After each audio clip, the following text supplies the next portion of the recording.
ತುಂಬಾ ಸಂತೋಷ ಆಯಿತು. ಜಯನಗರಕ್ಕೆ ಬಂದಂತ ಸಂದರ್ಭದಲ್ಲಿ ವಿಶೇಷವಾಗಿ ನಮ್ಮ ತಾಯಂದಿರು, ಯುವಕ ಮಿತ್ರರು, ಹಿರಿಯರು ಮೆರವಣಿಗೆ ಮುಖೇನ ನಮ್ಮ ತಾಯಂದಿರ ಆರತಿಯನ್ನ ಬೆಳಗ್ಗೆ ನಮಗೆ ಸ್ವಾಗತವನ್ನ ತಾವು ಕೋರಿದ್ದೀರಿ. ತಮ್ಮ ಪ್ರೀತಿ ವಿಶ್ವಾಸಕ್ಕೆ ಸದಾ ಋಣಿಯಾಗಿದ್ದೇನೆ ಅನ್ನೋ ಮಾತನ್ನೇ ಸಂದರ್ಭದಲ್ಲಿ ಹೇಳಲಿಕ್ಕೆ ಇಚ್ಛೆ ಪಡ್ತೇನೆ. ಆ ಮೆರವಣಿಗೆಯಲ್ಲಿ ಬರಬೇಕಾದ್ರೆ ನಮ್ಮ ಯುವಕರೆಲ್ಲ ಹೂವನ್ನ ಎರಚ್ತಾ ಇದ್ರು. ಆ ಹೂವನ್ನ ನಮ್ಮ ಮೇಲೆ ಎರಚತಕ್ಕಂತ ರಭಸವನ್ನ ನೋಡಿದ್ರೆ ಅದು ಪ್ರೀತಿಯಿಂದ ಹೂ ಎರಚ್ತಾ ಇದ್ರು ಅಥವಾ ರಾಮಮೂರ್ತಿ ಮೇಲೆ ಅಥವಾ ನನ್ನ ಸಿಟ್ಟಿಂದ ಹೂ ಎರಚ್ತಾ ಇದ್ರು ಗೊತ್ತಾಗಲಿಲ್ಲ. ಬಟ್ ನಮ್ಮ ಮಗು ಪಡ್ತಾ ಬಿದ್ದಿದ್ದಂತೂ ಸತ್ಯ. ಆತ್ಮೀಯ ಕಾರ್ಯಕರ್ತ ಬಂದ್ರೆ ಇವತ್ತು ಬಹಳ ಶುಭ ದಿನ ಇದು. ನಮ್ಮ ಮುಖಂಡರು ಹೇಳಿದಾಗೆ ದೇಶದ ಅಪ್ರತಿಮ ನಾಯಕ ಭಾರತೀಯ ಜನತಾ ಪಾರ್ಟಿಯನ್ನ ಈ ದೇಶದಲ್ಲಿ ಇಷ್ಟು ಎತ್ತರಕ್ಕೆ ತೆಗೆದುಕೊಂಡು ಹೋಗೋದಕ್ಕೆ ಕಾರಣೀಭೂತರಾಗಿರ್ತಕ್ಕಂಥ ರಾಮ ಜನ್ಮಭೂಮಿಯ ಒಂದು ಹೋರಾಟದ ರೂವಾರಿಗಳು ನಮ್ಮೆಲ್ಲರ ಹಿರಿಯರಾಗಿರ್ತಕ್ಕಂಥ ಲಾಲ್ ಕೃಷ್ಣ ಅದ್ವಾನಿಜಿರವರಿಗೆ ಭಾರತ ರತ್ನವನ್ನ ಘೋಷಣೆ ಗೌರವವನ್ನ ಕೊಟ್ಟಿರ್ತಕ್ಕಂಥ ಶುಭ ಸಂದರ್ಭ ನಾವೆಲ್ಲರೂ ಕೂಡ ಸೇರಿದ್ದೇವೆ. ತಮ್ಮೆಲ್ಲರ ಪರವಾಗಿ ಹಿರಿಯರಿಗೆ ನಾನು ಅದ್ವಾನಿಜಿ ಅವರಿಗೆ ಅಭಿನಂದನೆಗಳನ್ನು ಸಲ್ಲಿಸ್ತೇನೆ. ಇಂಥ ಉತ್ಕೃಷ್ಟ ತೀರ್ಮಾನವನ್ನು ಮಾಡಿರ್ತಕ್ಕಂಥ ಕೈಗೊಂಡಿರ್ತಕ್ಕಂಥ ನಮ್ಮ ಹೆಮ್ಮೆಯ ಪ್ರಧಾನಮಂತ್ರಿ ನರೇಂದ್ರ ಮೋದಿಜಿಯವರಿಗೂ ಕೂಡ ತಮ್ಮೆಲ್ಲರ ಪರವಾಗಿ ನಾನು ಕೃತಜ್ಞತೆಯನ್ನು ಸಲ್ಲಿಸ್ತಾ ಇದ್ದೇನೆ. ಮತ್ತೊಂದು ಸಂತೋಷ ತರ್ತಕ್ಕಂಥ ವಿಚಾರ, ಇಡೀ ದೇಶದಲ್ಲಿ ಇವತ್ತು ಲೋಕಸಭಾ ಚುನಾವಣೆಯ ಒಂದು ಚರ್ಚೆ ನಡೀತಾ ಇದೆ. ಕರ್ನಾಟಕ ರಾಜ್ಯದ ವಿಧಾನಸಭಾ ಚುನಾವಣೆಯ ಫಲಿತಾಂಶದ ನಂತರ ಸಹಜವಾಗಿಯೇ ಗೆದ್ದಂತ ಕಾಂಗ್ರೆಸ್ ಪಕ್ಷಕ್ಕೆ ಇಡೀ ದೇಶದಲ್ಲಿ ಒಂದು ರೀತಿ ಉತ್ಸಾಹ. ಕರ್ನಾಟಕದ ವಿಜಯ ಪತಾಕೆಯನ್ನು ಇಡೀ ರಾಷ್ಟ್ರದ ತುಂಬ ದೇಶದ ತುಂಬ ತೆಗೆದುಕೊಂಡು ಹೋಗ್ತೇವೆ ಅನ್ನೋ ಭ್ರಮೆಯಲ್ಲಿ ಕಾಂಗ್ರೆಸ್ ಪಕ್ಷದವರು ಇದ್ರು. ಆದರೆ ಯಾವಾಗ ಪಂಚರಾಜ್ಯಗಳ ಚುನಾವಣೆ ಫಲಿತಾಂಶ ಮಧ್ಯಪ್ರದೇಶ, ರಾಜಸ್ಥಾನ, ಛತ್ತೀಸ್ಗಢದ ಫಲಿತಾಂಶ ಬಂದ ನಂತರ ಯಾವ ಗ್ಯಾರಂಟಿಯ ಭ್ರಮಣದಲ್ಲಿ ತೇರ್ತಾ ಇದ್ದಂತ ಕಾಂಗ್ರೆಸ್ ಪಕ್ಷ, ರಾಜ್ಯದಲ್ಲಿ ಗೆದ್ದಂತ ಕಾಂಗ್ರೆಸ್ ಪಕ್ಷ ಇಡೀ ದೇಶದಲ್ಲಿ ಒಂದು ವಿಜಯ ಪತಾಕೆಯನ್ನು ಆರಿಸ್ತೇವೆ ಅನ್ನೋ ಭ್ರಮಣದಲ್ಲಿ ಇದ್ದಂತ ಕಾಂಗ್ರೆಸ್ ಪಕ್ಷಕ್ಕೆ ಒಂದು ರೀತಿ ಮರ್ಮಾಘಾತ. ಮೂರು ರಾಜ್ಯಗಳ ಒಂದು ಚುನಾವಣಾ ಫಲಿತಾಂಶ. ಆದ್ರೆ ಒಂದಂತೂ ಸ್ಪಷ್ಟ, ಮೂರು ರಾಜ್ಯಗಳ ಚುನಾವಣೆಯ ಫಲಿತಾಂಶ ಏನಪ್ಪಾ ಅಂತ ಹೇಳಿದ್ರೆ, ಮೂರು ರಾಜ್ಯಗಳಲ್ಲಿ ಭಾರತೀಯ ಜನತಾ ಪಾರ್ಟಿ ಮತ್ತೊಮ್ಮೆ ಅಧಿಕಾರಕ್ಕೆ ಬರ್ತಕ್ಕಂಥದ್ದು ಒಂದು ಭಾಗ. ಆದ್ರೆ ಅಲ್ಲಿರ್ತಕ್ಕಂಥ ಪ್ರಜ್ಞಾವಂತ ಮತದಾರರು ಒಂದು ಸ್ಪಷ್ಟ ಸಂದೇಶವನ್ನು ಇಡೀ ದೇಶಕ್ಕೆ ಕೊಟ್ಟಿದ್ದಾರೆ. ಈ ದೇಶದ ಭವಿಷ್ಯದ ದೃಷ್ಟಿಯಿಂದ ಭಾರತ ದೇಶವನ್ನ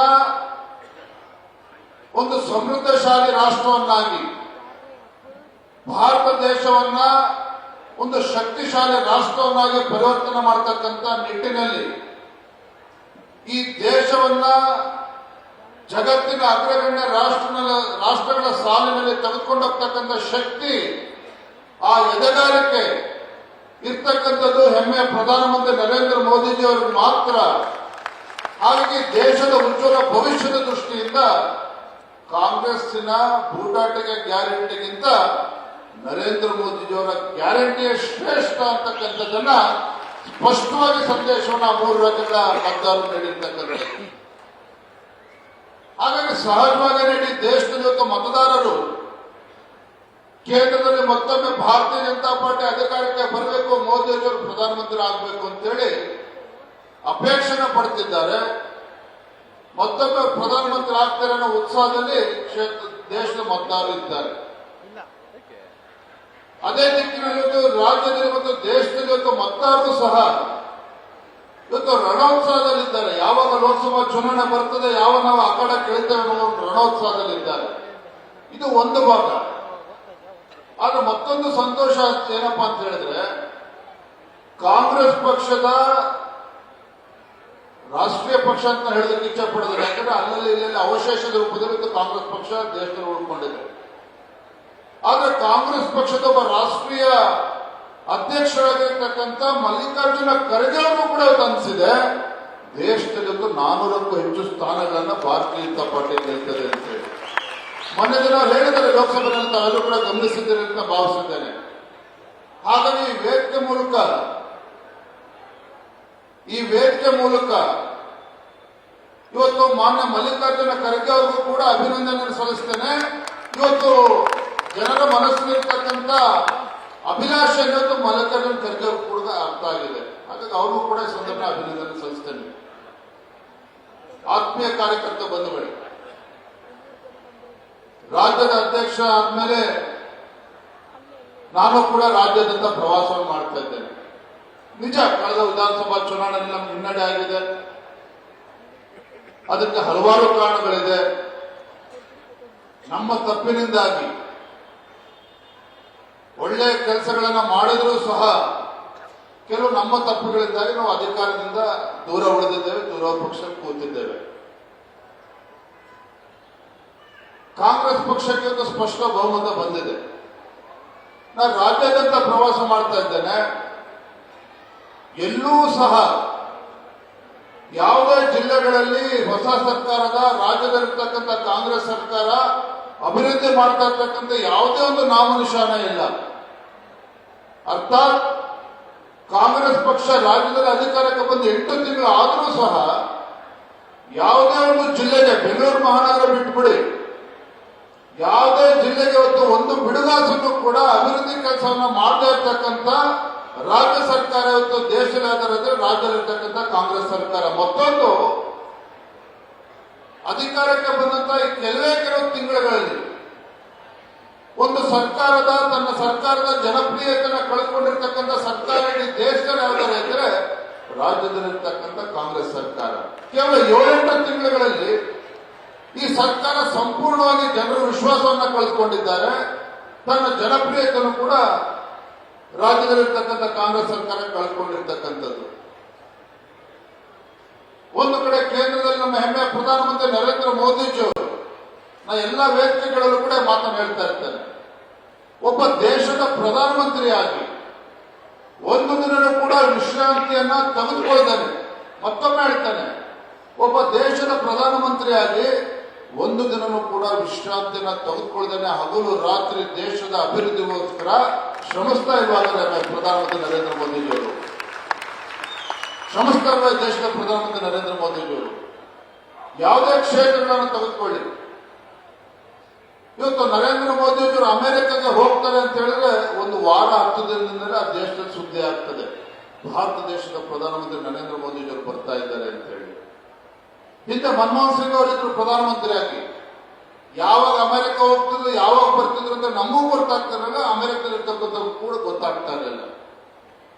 ಆದ್ರೆ ಒಂದೊಂದು ಸ್ಪಷ್ಟ, ಕಳೆದ 9.5 ವರ್ಷದಲ್ಲಿ 2014ರಲ್ಲಿ ಯಾವ ದೇಶದಲ್ಲಿರ್ತಕ್ಕಂಥ ವಿಶೇಷ ಯುವಕರು ಈ ದೇಶಕ್ಕೆ ಭವಿಷ್ಯನೇ ಇಲ್ಲ, ಭಾರತ ದೇಶದಲ್ಲಿ ಅಭಿವೃದ್ಧಿ ಕಾಣೋದಕ್ಕೆ ಸಾಧ್ಯ ಇಲ್ಲ, ಭಾರತ ದೇಶದಲ್ಲಿ ಭ್ರಷ್ಟಾಚಾರ ರಹಿತ ಆಡಳಿತ ಕೊಡೋದಕ್ಕೆ ಸಾಧ್ಯ ಇಲ್ಲ ಅಂತ ಹೇಳಿ ಭ್ರಮನಿರಸನಗೊಂಡಿದ್ರು ದೇಶದಲ್ಲಿರ್ತಕ್ಕಂಥ ಪ್ರತಿಯೊಬ್ಬರು ಸಹ. ಆದರೆ ಈ ದೇಶದಲ್ಲಿರ್ತಕ್ಕಂಥ ಪ್ರತಿಯೊಬ್ಬ ಪ್ರಜೆಗೂ ಸಹ, ಈ ದೇಶದಲ್ಲಿರ್ತಕ್ಕಂಥ ಪ್ರತಿಯೊಬ್ಬ ಯುವಕರಿಗೂ ಕೂಡ ಭಾರತ ದೇಶದಲ್ಲೂ ಕೂಡ ಅಭಿವೃದ್ಧಿ ಕಾಣೋದಕ್ಕೆ ಸಾಧ್ಯ ಇದೆ, ಭಾರತದಲ್ಲೂ ಕೂಡ ಒಂದು ಭ್ರಷ್ಟಾಚಾರ ರಹಿತ ಆಡಳಿತವನ್ನು ಕೊಡೋದಕ್ಕೆ ಸಾಧ್ಯ ಇದೆ, ಭಾರತವು ಕೂಡ ಜಗತ್ತಿನ ಅಗ್ರಗಣ್ಯ ರಾಷ್ಟ್ರಗಳ ಸಾಲಿನಲ್ಲಿ ಇವತ್ತು ನಿಲ್ಬಹುದು ಅಂತಕ್ಕಂಥ ಭರವಸೆಯನ್ನು ಮೂಡಿಸತಕ್ಕಂಥವ್ರು ನಮ್ಮ ಹೆಮ್ಮೆಯ ಪ್ರಧಾನಮಂತ್ರಿ ನರೇಂದ್ರ ಮೋದಿಜಿಯವರು. ಅದರ ಒಂದು ಪರಿಣಾಮವಾಗಿ ಇವತ್ತು ಜಗತ್ತಿನಲ್ಲಿ ಎಲ್ಲೇ ಹೋದರೂ ಕೂಡ ಭಾರತೀಯರು ಅಂತ ಹೇಳಿದ್ರೆ ಬೇರೆ ದೇಶದ ಪ್ರಜೆಗಳಿಗೂ ಭಾರತೀಯರನ್ನ ಗೌರವದಿಂದ ಕಾಣ್ತಾ ಇದ್ದಾರೆ. ಇದು ನಮ್ಮ ನರೇಂದ್ರ ಮೋದಿಜಿಯವರ ನಾಯಕತ್ವದ ಒಂದು ಸಾಧನೆ. ಮತ್ತು ಒಂದು ನೀವು ಅರ್ಥ ಮಾಡ್ಕೊಳ್ಳಿ, ನಾನು ಅಭಿವೃದ್ಧಿ ಕೇಂದ್ರ ಸರ್ಕಾರದ ಯೋಜನೆಗಳು ಇದೆಲ್ಲೂ ಕೂಡ ಹೆಚ್ಚು ಮಾತನಾಡೋದಕ್ಕೆ ಹೋದಿಲ್ಲ. ನಮ್ಮ ತೇಜಸ್ವಿ ಸೂರ್ಯರು ಎಲ್ಲರೂ ಕೂಡ ಮಾತನಾಡಿದ್ದಾರೆ.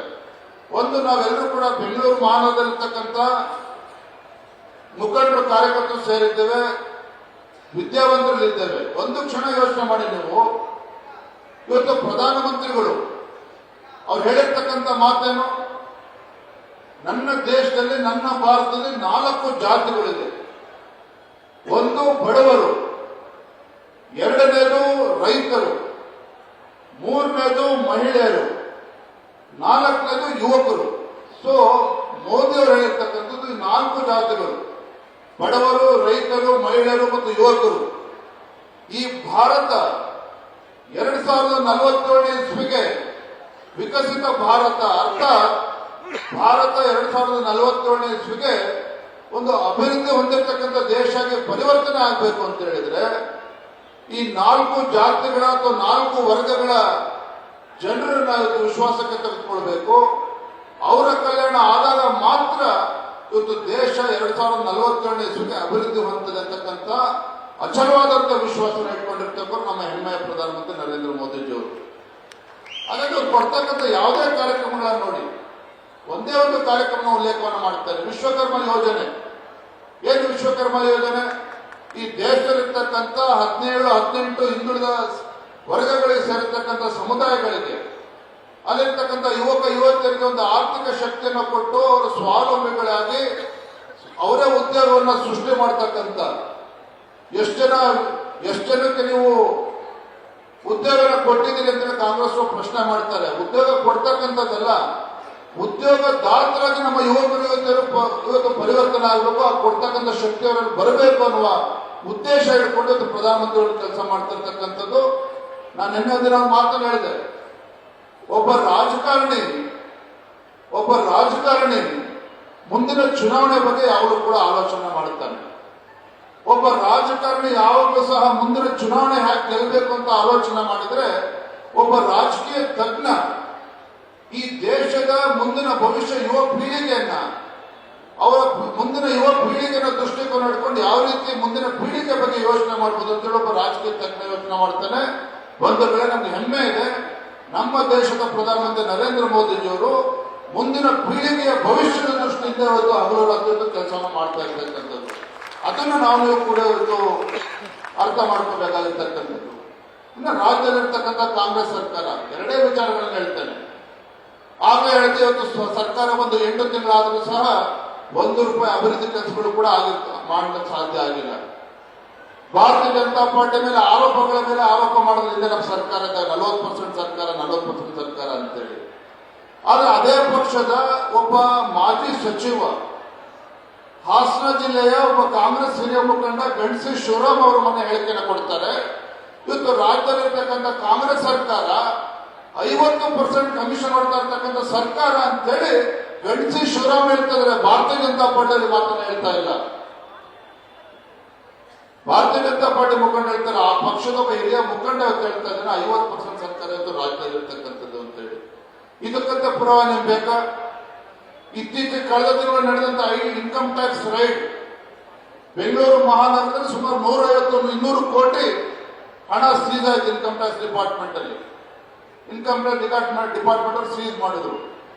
ನಾವೇನೋ ಕಾಂಗ್ರೆಸ್ ಪಕ್ಷರು, ಯಾಕೆಂದ್ರೆ ಪಾಪ ಭ್ರಷ್ಟಾಚಾರವನ್ನ ಬಹಳ ಕಟುವಾಗಿ ವಿರೋಧ ಮಾಡ್ತಕ್ಕಂಥವ್ರು ಕಾಂಗ್ರೆಸ್ ಪಕ್ಷದ ಮುಖಂಡರು ಅಂತ ನಾವಂತೂ ಭಾವಿಸಿದ್ವಿ.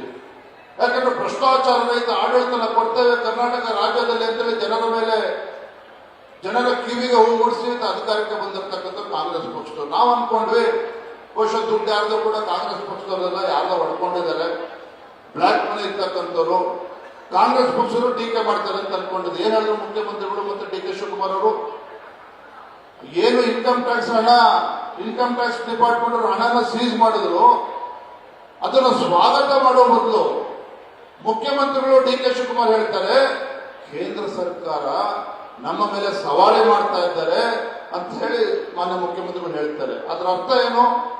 ಆ ಸೀಸ್ ಆಗಿರ್ತಕ್ಕಂಥ ದುಡ್ಡು ಕಾಂಗ್ರೆಸ್ ಪಕ್ಷದವರು ಆಗ್ತಾನೆ ಆಗಿರುವಾಗತ್ತೆ. ಅಂದ್ರೆ ಇವತ್ತು ಭ್ರಷ್ಟಾಚಾರ ರಹಿತ ಆಡಳಿತನ ಕೊಡ್ತೇವೆ ಅಂತೇಳಿ ಭರವಸೆ ಕೊಟ್ಟು ರಾಜ್ಯದಲ್ಲಿ ಅಧಿಕಾರಕ್ಕೆ ಬಂದಿರತಕ್ಕಂಥ ಕಾಂಗ್ರೆಸ್ ಪಕ್ಷ ಒಂದು ಅಭಿವೃದ್ಧಿ ಶೂನ್ಯ, ರೈತರ ಪರವಾಗಿ ಯಾವುದೊಂದು ಕಾಳಜಿ ಇಲ್ಲದೆ ಇರ್ತಕ್ಕಂಥ, ದಲಿತರ ಪರವಾಗಿ ಯಾವುದೊಂದು ಕಾಳಜಿ ಇಲ್ಲದೆ ಇರ್ತಕ್ಕಂಥ, ಯುವಕರ ಪರವಾಗಿ ಯಾವುದೊಂದು ಕಾಳಜಿ ಇಲ್ಲದೆ ಇರ್ತಕ್ಕಂಥ ಒಂದು ಭ್ರಷ್ಟ ಸರ್ಕಾರದ ರಾಜ್ಯದಲ್ಲಿ ಇರ್ತಕ್ಕಂಥದ್ದು. ಇವತ್ತು ಮಾನ್ಯ ಸತೀಶ್ ರೆಡ್ಡಿ ಅವರು ಹೇಳ್ತಾ ಇದ್ರು, ನೀವು ಒಂದು ಕ್ಷಣ ಯೋಚನೆ ಮಾಡಿ, ಒಂದು ಕಡೆ ಸ್ಟಾಂಪ್ ಡ್ಯೂಟಿಯನ್ನು ಜಾಸ್ತಿ ಮಾಡ್ತಾರೆ, ಮತ್ತೊಂದು ಕಡೆ ಬೆಂಗಳೂರು ಮಹಾನಗರದಲ್ಲಿ ಪ್ರಾಪರ್ಟಿ ಟ್ಯಾಕ್ಸ್ ನಿಮ್ಗೆ ಗೊತ್ತಿರಲಿ %300% ಅದು ಜಾಸ್ತಿ ಆಗಿರ್ತಕ್ಕಂಥದ್ದು. ಅಷ್ಟು ಪ್ರಾಪರ್ಟಿ ಟ್ಯಾಕ್ಸ್ ಅನ್ನು ಜಾಸ್ತಿ ಮಾಡಿರ್ತಕ್ಕಂಥದ್ದು. ನಾನು ಮೊನ್ನೆದನ್ನ ಹೇಳ್ತಾ ಇದ್ದೆ, ಇವತ್ತು ಬೆಂಗಳೂರಿನಲ್ಲಿ ನಾನು ಹೇಳ್ತಾ ಇಲ್ಲ, ಬೆಂಗಳೂರಿನಲ್ಲಿ ಇವತ್ತು ಅಧಿಕಾರಿಗಳು ಜನಸಾಮಾನ್ಯರು ಚರ್ಚೆ ಮಾಡ್ತಾ ಇರ್ತಕ್ಕಂಥದ್ದು ನೋಡಿದ್ರೆ, ಲೋಕಸಭಾ ಚುನಾವಣೆ ಮುಗಿದ ಮೇಲೆ ಅವ್ರು ಕೇಳ್ತಾ ಇರ್ತಕ್ಕಂಥ ಕಂಡೀಷನ್ ರೇಟ್ ಕಾರ್ಡ್ ನೀವು ನೋಡಿದ್ರೆ, ರೇಟ್ ಕಾರ್ಡ್ ಕಾಂಗ್ರೆಸ್ ಸರ್ಕಾರ ನೋಡಿದ್ರೆ ಸ್ಕ್ವೇರ್ ಫೀಟ್ ಲೆಕ್ಕದಲ್ಲಿ ಹೋಗ್ತಾ ಇದೆ ಇವತ್ತು ಬೆಂಗಳೂರಲ್ಲಿ, ರಾಜ್ಯದಲ್ಲಿ. ಲೋಕಸಭಾ ಚುನಾವಣೆ ಆದ್ಮೇಲೆ ಒಂದು ಹೊಸ ಮಂತ್ರಿಗಿರಿ ಸೃಷ್ಟಿ ಮಾಡ್ತಾರೆ, ಒಂದು ಹೊಸ ಖಾತೆ ಸೃಷ್ಟಿ ಮಾಡ್ತಾರೆ. ಅದಕ್ಕೆ ಹೆಸರು ಏನ್ ಇಡ್ಬೋದು ಅಂತೇಳಿ ಅಂದಾಜು ಮಾಡ್ತಾ ಇದೆ. ಸ್ಕ್ವೇರ್ ಫೀಟ್ ಮಂತ್ರಿ ಅಂತಾನೆ ಅದಕ್ಕೊಂದು ಮಂತ್ರಿ ಸೃಷ್ಟಿ ಮಾಡಿದ್ರು ಕೂಡ ಆಶ್ಚರ್ಯ. ಆ ರೀತಿ ಭ್ರಷ್ಟಾಚಾರ ರಾಜ್ಯದಲ್ಲಿ ನಡೀತಾ ಇರ್ತಕ್ಕಂಥದ್ದು. ಹಾಗಾಗಿ ಆತ್ಮೀಯ ಕಾರ್ಯಕರ್ತ ಬಂಧುಗಳೇ, ಲೋಕಸಭಾ ಚುನಾವಣೆ ಇನ್ನೇನು ಕ್ಷಣಗಣನೆ, ಯಾವ ಕ್ಷಣದಲ್ಲಿ ಬೇಕಾದ್ರೂ ಲೋಕಸಭಾ ಚುನಾವಣೆ ಘೋಷಣೆ ಆಗ್ತಕ್ಕಂಥದ್ದು. ಒಂದೊಂದು ಸ್ಪಷ್ಟ, ಇಡೀ ದೇಶದಲ್ಲಿ ಇವತ್ತು ಮೋದಿಜಿಯವರ ಪರವಾಗಿ ವಾತಾವರಣ ಇದೆ, ಭಾರತೀಯ ಜನತಾ ಪಾರ್ಟಿ ಪರವಾಗಿ ವಾತಾವರಣ ಇದೆ. ಕುಂತಲ್ಲಿ ನಿಂತಲ್ಲಿ ನಮ್ಮ ಕೇಂದ್ರ ಸರ್ಕಾರದ ಯೋಜನೆಗಳನ್ನ, ಸಾಧನೆಗಳನ್ನ ಈ ಒಂದು ದುಷ್ಟ ಕಾಂಗ್ರೆಸ್ ಸರ್ಕಾರದ ಆಡಳಿತನೂ ಕೂಡ ಜನರಿಗೆ ನೆನಪು ಮಾಡಿಕೊಟ್ಟು ಈ ಮುಂದೆ ಬರ್ತಕ್ಕಂಥ ಲೋಕಸಭಾ ಚುನಾವಣೆ ಈ ದೇಶದ ಭವಿಷ್ಯವನ್ನು ರೂಪಿಸ್ತಕ್ಕಂಥ ಚುನಾವಣೆಯನ್ನ ಅರ್ಥ ಮಾಡಿಕೊಂಡು ನಮ್ಮ ಮುಕ್ತ ಮತದಾರರ ಮನಸ್ಸನ್ನ ಪರಿವರ್ತನೆ ಮಾಡಿ ಮೋದಿಜಿಯವರ ಸಾಧನೆಯನ್ನು ಕೂಡ ಅವರು ತಿಳಿಸಿಕೊಟ್ಟು ಅದನ್ನ ನಾವು ಮಾಡಬೇಕಾಗಿರ್ತಕ್ಕಂಥ ನಮ್ಮ ಕರ್ತವ್ಯ ಇದೆ. ಅದರ ಒಂದು ಮಾತು ಮಾನ್ಯ ಅಶೋಕ್ ಅವರು ಹೇಳಿದ್ರು, ನಾವು ಬಸವನಗುಡಿ ಕ್ಷೇತ್ರದಲ್ಲಿ ಏನು ಲೀಡ್ ಕೊಡ್ತಾರೆ ಲೋಕಸಭಾ ಚುನಾವಣೆಯಲ್ಲಿ, ಪಕ್ಕದ ಬಿಟಿಎಂ ಲೇಔಟ್ ಅಲ್ಲಿ ಏನ್ ಲೀಡ್ ಕೊಡ್ತಾರೆ ಅದನ್ನು ನಾವು ಚಿಂತನೆ ಮಾಡೋದನ್ನ ಬಿಟ್ಟು, ಜಯನಗರ ವಿಧಾನಸಭಾ ಕ್ಷೇತ್ರದಲ್ಲಿ ಎಷ್ಟು ಲೀಡ್ ಆಗ್ತದೆ ಅದ್ರ ಬಗ್ಗೆನೂ ತಲೆ ಕೆಡಿಸ್ಕೊಳಕ್ ಹೋಗಬೇಡಿ. ನಮ್ಮ ಮುಖಂಡರುಗಳು ಮೊದಲನೇದಾಗಿ ನಮ್ಮ ಬೂತ್ಗಳನ್ನ ಫಸ್ಟ್ ಗಟ್ಟಿ ಮಾಡಿ, ನಮ್ಮ ಮುಖಂಡರುಗಳು ನಮ್ಮ ಬೂತ್ ಅನ್ನ ಭದ್ರ ಮಾಡಿ, ಆಮೇಲೆ ಪಕ್ಕದಲ್ಲಿ ಏನಾಗ್ತದೆ ಅನ್ನೋದ್ರ ಬಗ್ಗೆ ತಲೆ ಕೆಡಿಸ್ಕೊಳ್ಳಿ. ಹಾಗಾಗಿ ನಮ್ಮ ಬೂತ್ ಅನ್ನ ಫಸ್ಟ್ ಗಟ್ಟಿಗೊಳಿಸೋದ್ರ ಮುಖೇನ ನಮ್ಮ ರಾಷ್ಟ್ರೀಯ ಹಿಂದಿನ ಅಧ್ಯಕ್ಷ ಅಮಿತ್ ಶಾ ಅವರು ಕೂಡ ಹೇಳ್ತಾರೆ, ಈಗಿನ ಅಧ್ಯಕ್ಷ ನಡ್ಡಾಜಿ ಅವರು ಕೂಡ ಹೇಳ್ತಾ ಇರ್ತಾರೆ, ಮೇರಾ ಬೂತ್ ಸಬ್ಸೆ ಮಜಬೂತ್ ಅಂತಕ್ಕಂಥದ್ದನ್ನ ಅದನ್ನ ನಾವು ಇವತ್ತು ನೆನಪು ಮಾಡಿಕೊಂಡು ನಮ್ಮ ಬೂತ್ಗಳನ್ನ ಗಟ್ಟಿಗೊಳಿಸೋದ್ರ ಮುಖೇನ ಇವತ್ತು ನಮ್ಮ ರಾಜ್ಯದಲ್ಲಿರ್ತಕ್ಕಂಥ 28 ಕ್ಷೇತ್ರಗಳನ್ನ ಗೆಲ್ಲಬೇಕು ಅಂತ ನಾವು ರಾಜ್ಯಾದ್ಯಂತ ಪ್ರವಾಸ ಮಾಡ್ತಾ ಇದ್ದೇವೆ. ನಿಶ್ಚಿತವಾಗಿ ನನಗಂತೂ ಸಂಪೂರ್ಣವಾಗಿ ವಿಶ್ವಾಸ ಇದೆ, ರಾಜ್ಯದಲ್ಲಿರ್ತಕ್ಕಂಥ ವಾತಾವರಣ, ನರೇಂದ್ರ ಮೋದಿಜಿಯವರು ಬಿಜೆಪಿ ಪರವಾಗಿರ್ತಕ್ಕಂಥ ವಾತಾವರಣ ನಿಶ್ಚಿತವಾಗಿ ಮುಂದಿನ ಲೋಕಸಭಾ ಚುನಾವಣೆಯ ಫಲಿತಾಂಶ ಹೇಗಿರ್ತದೆ ಅಂತ ಹೇಳಿದ್ರೆ, ಭಾರತೀಯ ಜನತಾ ಪಾರ್ಟಿಯ ದೃಷ್ಟಿಯಿಂದ ಮುಂದಿನ ಲೋಕಸಭಾ ಚುನಾವಣೆಯ ಫಲಿತಾಂಶ ರಾಜ್ಯದ ರಾಜಕೀಯ ಇತಿಹಾಸದಲ್ಲಿ ಒಂದು ಸುವರ್ಣಾಕ್ಷರದಲ್ಲಿ ಬರೆದಿರ್ತಕ್ಕಂಥ ಫಲಿತಾಂಶ ಭಾರತೀಯ ಜನತಾ ಪಾರ್ಟಿ ಪರವಾಗಿ ಬರ್ತದೆ. ಯಾವುದೇ ಅನುಮಾನ ಇಟ್ಕೋಬೇಡಿ ಅಂತಕ್ಕಂಥ ಮಾತನ್ನು ಹೇಳ್ತಾ ನಿಮ್ಮೆಲ್ಲರಿಗೂ ಕೂಡ ಈ ಸಂದರ್ಭದಲ್ಲಿ ವಂದಿಸಿ ನನ್ನ ಮಾತುಗಳಿಗೆ ವಿರಾಮ ಹೇಳ್ತೇನೆ. ಬಲೋ ಭಾರತ್ ಮಾತಾ ಕಿ ಜೈ ಶ್ರೀರಾಮ್, ಜೈ ಶ್ರೀರಾಮ್. ನಮಸ್ಕಾರ. ನ್ಯೂಸ್ ಫಸ್ಟ್ ನಿರ್ಭೀತಿಯಿಂದ ನಿಮ್ಮ ಪರವಾಗಿ.